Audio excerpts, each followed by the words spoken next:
We are back with the comedy magical girl office worker supernatural manga, The Magical Girl in Her 30s. So back at home, wishing for the sweet inevitability of death to come just that much sooner, Yoko wishes that none of what happened to her was real. It must be some sort of fever dream. So Yoko's just gonna turn on the news and nope.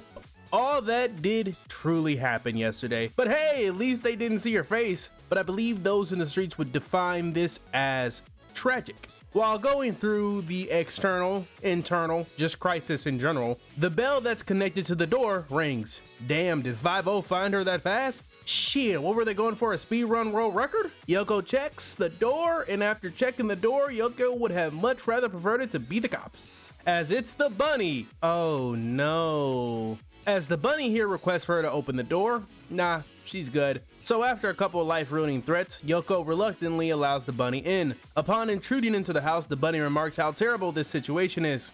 Wow, didn't realize Sherlock walked into the building. So does Mr. Holmes over here have any bright ideas? Well, he does, which is for Yoko to sign a contract with him and officially become a magical girl. Ooh.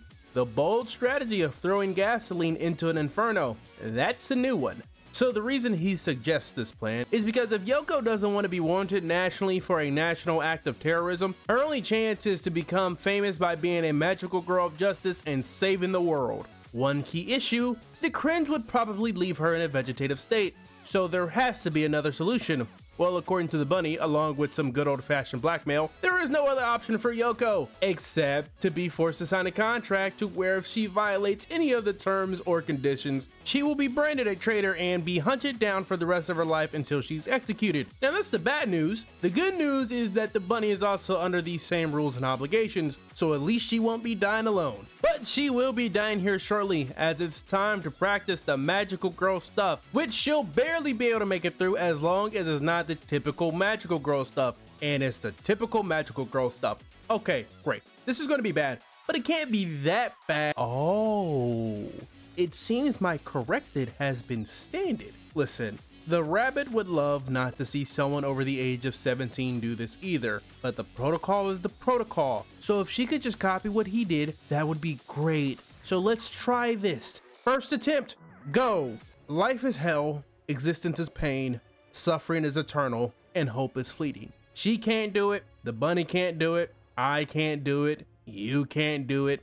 So the bunny pleads for Yoko to do this in one more attempt, for him to believe that God is either not dead or has forsaken them. With that motivational speech of sorts, Yoko manages to do it, or so she thought, because it's time for the final pose. And I believe this would qualify making remorse word of the day, for these two at least. So with that being done, I think everyone here could use several drinks and some weed.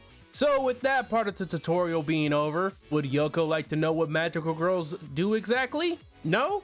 Okay. So magical girls go and collect wishing vessels like a game of Pac-Man. Why? Because the fairies need them to restore their home world. What does any of that have to do with clearing Yoko's name? Well, according to the news, it seems as though the plot is giving Yoko the chance to go out there and clear her name from the national terrorism list. Now here with an expression that only one word could truly describe as loathing, and to throw on top of that loathing, crippling embarrassment. The bunny then throws it over to Yoko so she can go out there to speak and set the record straight. Looking at Yoko, what do you think Vegas would put the odds at for which one would kill her first? The evil heart or the embarrassment? Because I think the evil heart would be plus 500 right now. But this isn't the first time embarrassment has damn near taken Yoko out. And as they say, what doesn't kill you makes you stronger. Or it should make you stronger in theory, but in practical application, specifically in Yoko's case, that doesn't seem to be true. As she mumbles into the microphone like a SoundCloud rapper in the late 2010s. And just like those SoundCloud rappers when they rap nowadays, the audience is not feeling it at all, Mr. Krabs.